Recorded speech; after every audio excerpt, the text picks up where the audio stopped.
नमः शिवाय। भगवान श्री हरि का गुणगान भक्तजनों के हृदय में भागवत भक्ति बढ़ाता है। भगवान के विभिन्न लीला अवतारों के बारे में श्री ब्रह्मा जी द्वारा नारद जी को दी गई जानकारी श्रीमद् भागवत पुराण से इस वीडियो में प्रस्तुत की जा रही है। ब्रह्मा जी कहते हैं, अनंत भगवान ने प्रलय के जल में डूबी हुई पृथ्वी का उद्धार करने के लिए समस्त यज्ञ में वाराह शरीर ग्रहण किया था। आदि दैत्य हिरण्याक्ष को अपनी डाढ़ों से टुकड़े टुकड़े कर दिए थे। फिर उन्हीं प्रभु ने रुचि नामक प्रजापति की पत्नी आकृति के गर्भ से सुयज्ञ के रूप में अवतार ग्रहण कर दक्षिणा नाम की पत्नी से सुयम नाम के देवताओं को उत्पन्न किया। नारद कर्दम प्रजापति के घर देवहूति के गर्भ से 9 बहिनों के साथ भगवान कपिल के रूप में अवतार ग्रहण कर अपनी माता को आत्मज्ञान का उपदेश किया। महर्षि अत्रि भगवान को पुत्र के रूप में पाना चाहते थे। उन पर प्रसन्न होकर भगवान ने उनसे एक दिन कहा कि मैंने अपने आप को तुम्हें दे दिया। इसी से अवतार लेने पर भगवान का नाम दत्त यानी दत्तात्रेय पड़ा। नारद सृष्टि के आरंभ में मेरे तप से प्रसन्न होकर उन्होंने तप अर्थ वाले सन नाम से युक्त होकर सनक, सनंदन, सनातन और सनत कुमार के रूप में अवतार ग्रहण कर प्रलय के कारण पहले कल्प के भूले हुए आत्मज्ञान को ऋषियों को उपदेश किया।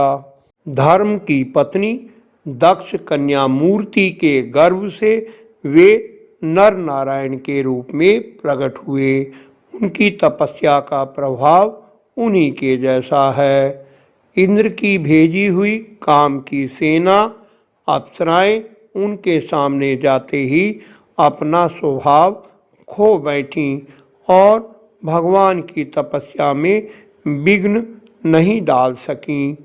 कुमारगामी वेन का ऐश्वर्य और पौरुष ब्राह्मणों के हुंकार रूपी वज्र से जलकर भस्म हो गया। ऋषियों की प्रार्थना पर भगवान ने उसके शरीर मंथन से पृथु के रूप में अवतार ग्रहण किया। इस अवतार में भगवान ने समस्त आसक्तियों से रहित रहकर परमहंस स्थिति को प्राप्त किया। इसके बाद स्वयं उन्हीं यज्ञ पुरुष ने मेरे यज्ञ में स्वर्ण के समान कांति वाले हयग्रीव के रूप में अवतार ग्रहण किया। भगवान का वह विग्रह वेदमय, यज्ञमय और सर्वदेवमय है। उन्हीं की नासिका से श्वास के रूप में वेदवाणी प्रकट हुई। चाक्षुष मनवंतर के अंत में भावी मनु सत्यव्रत ने मत्स्य रूप में भगवान को प्राप्त किया था। जब देवता और दानव अमृत की प्राप्ति के लिए क्षीर सागर को मथ रहे थे, तब भगवान ने कच्छप रूप में अपनी पीठ पर मंदराचल को धारण किया। देवताओं का महान भय मिटाने के लिए उन्होंने नरसिंह का रूप धारण किया। भगवान नरसिंह ने अपने नखों से हिरण्यकश्यप का पेट फाड़ डाला। भारी सरोवर में महाबली ग्रह ने गजेंद्र का पैर पकड़ लिया। जब उसने अपनी सूंड में कमल लेकर अनंत शक्ति भगवान को पुकारा तो भगवान चक्रपाणि गरुड़ की पीठ पर चढ़कर वहां आए। अपने चक्र से ग्रह का मस्तक उखाड़ डाला और शरणागत गजेंद्र का उद्धार किया। भगवान वामन अदिति के पुत्रों में सबसे छोटे परंतु गुणों की दृष्टि से सबसे बड़े थे। वामन बनकर 3 पग पृथ्वी के बहाने बलि से सारी पृथ्वी ले ली, परंतु यह बात सिद्ध कर दी कि सन्मार्ग पर चलने वाले पुरुषों को याचना के सिवा किसी उपाय से समर्थ पुरुष भी अपने स्थान से नहीं हटा सकते। नारद, तुम्हारे अत्यंत प्रेम भाव से प्रसन्न होकर हंस के रूप में भगवान ने तुम्हें योग, ज्ञान और आत्म तत्व को प्रकाशित करने वाले भगवत धर्म का उपदेश किया। स्वयं धन्य भगवान धन्वंतरी ने अमृत पिलाकर देवताओं को अमर कर दिया और दैत्यों द्वारा हरण किए हुए उनके यज्ञ भाग उन्हें फिर से दिला दिए। जब संसार में ब्राह्मण द्रोही, आर्य मर्यादा का उल्लंघन करने वाले नारकीय क्षत्रिय अपने नाश के लिए दैववश बढ़ जाते हैं, तब महापराक्रमी भगवान परशुराम के रूप में अवतीर्ण होकर अपनी तीखी धार वाले फरसे से 21 बार उनका संहार करते हैं। मायापति भगवान हम पर अनुग्रह करने के लिए अपनी कलाओं भरत, शत्रुघ्न और लक्ष्मण के साथ श्री राम के रूप से इक्ष्वाकु वंश में अवतीर्ण होते हैं। जिस समय झुंड के झुंड दैत्य पृथ्वी को रौंद डालेंगे, उस समय उसका भार उतारने के लिए भगवान अपने सफ़ेद और काले केश से बलराम और श्री कृष्ण के रूप में कला अवतार ग्रहण करेंगे।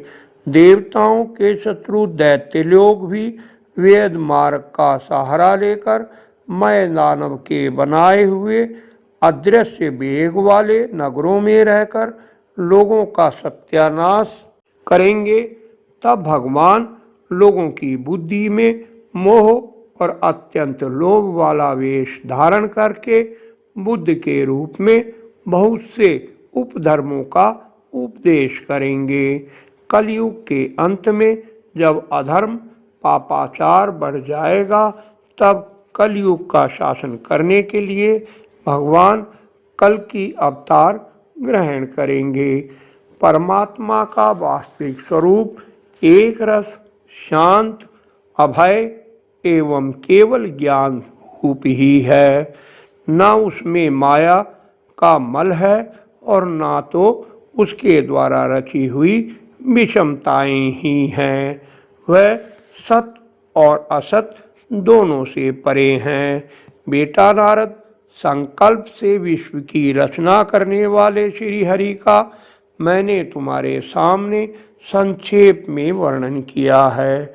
जो पुरुष भगवान की अचिंत्य शक्ति माया का वर्णन या दूसरे के द्वारा किए हुए वर्णन का अनुमोदन करते हैं अथवा श्रद्धा के साथ नित्य श्रवण करते हैं, उनका चित्त माया से कभी मोहित नहीं होता।